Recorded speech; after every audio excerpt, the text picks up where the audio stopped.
कि उसे 4 वर्ष में भगवत साक्षात्कार हो जाए।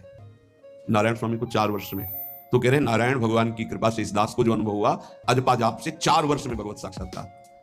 पर अजपा जाप एक अलग है जो निरंतर चलता रहता है, चलाना नहीं पड़ता। इतनी व्याकुलता इन महापुरुष के अंदर थी और इतने असंग थे।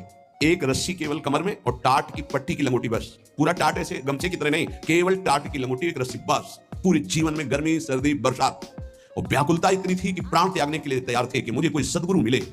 जब देखा कि उनके अनुकूल भाव नहीं बैठ रहा है तो हिमालय में पहाड़ी पे चढ़ के गिरने ही वाले थे अपने शरीर को नष्ट करने। कितनी बड़ी मुमुक्षुता। उसी समय पीछे से किसी ने पकड़ा और कहा, मंत्र ही तो चाहते हो ना, नारायण नारायण नारायण, यही जपो, असंग रहो, असंग रहो, नारायण नारायण जपो। वो औरों की असंगता की बात जाने दो, शरीर से भी असंग हो गए।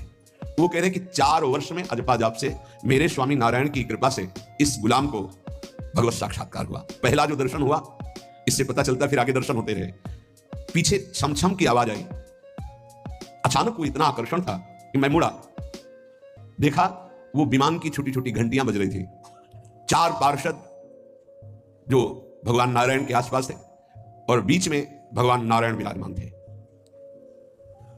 विमान नीचे उतरा, जो ही हमने देखा साष्टांग दंडवत किया, निहाल हो गए।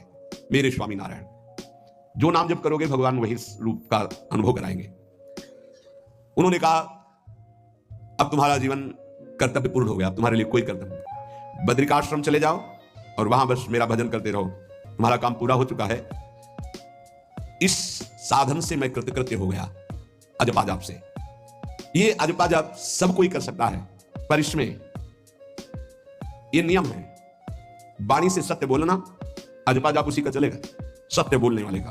ये जब उतरे हैं भगवत मार्ग में तो झूठ काहे को बोले भाई, काहे को झूठ बोले। लेकिन झूठ का तो ऐसा राज्य हो चुका है जबान पे, मतलब समझी में नहीं आता कि हम झूठ बोल रहे हैं। और झूठ में कलयुग का वास है, असत्य, इसमें कलयुग का वास है। इसीलिए प्रायः सबकी वाणी से झूठ निकलता है। झूठे लेना, झूठे देना, झूठे भोजन, झूठ चबेना। तो कम से कम और भूले तो भूलो, तीन जिन भूलो मालाधारी। हे भगवत पार्षद, तुम क्यों भूल रहे हो कि तुम सत्य स्वरूप भगवान की आराधना करते हो। प्रेम पूर्वक जप करना, समदर्शित्व भाव लाना। अजपा जाप 24 घंटे होता है श्वास के साथ पहले। 4 वर्ष के साधन से विमान में आए हुए भगवान नारायण का दर्शन। भाई जी महाराज का तो ऐसे दर्शन, निज पार्षद जन निज जन थे, उनके बीच में भाई जी से पूछते जा रहे हैं, पूज्य श्री जयदयाल गोयनका जी, भगवान के चरण कितनी दूर है? बस बोले पास है, स्पर्श कर रहा हो। कैसे लोगों को विश्वास होगा? कैसे? जैसे वो एक विज्ञान से पढ़े लिखे डॉक्टर, तो उनको लग रहा था कि संत ऐसा कैसे कर सकते हैं कि किसी का कैंसर नष्ट कर दे। जैसे उनको लगा। पूज्य राधा बाबा के प्रारब्ध को भाई जी ने अपने शरीर पर लिया। देखो, नाटक करना अलग बात है, सिद्ध संत जन करुणामय होते हैं।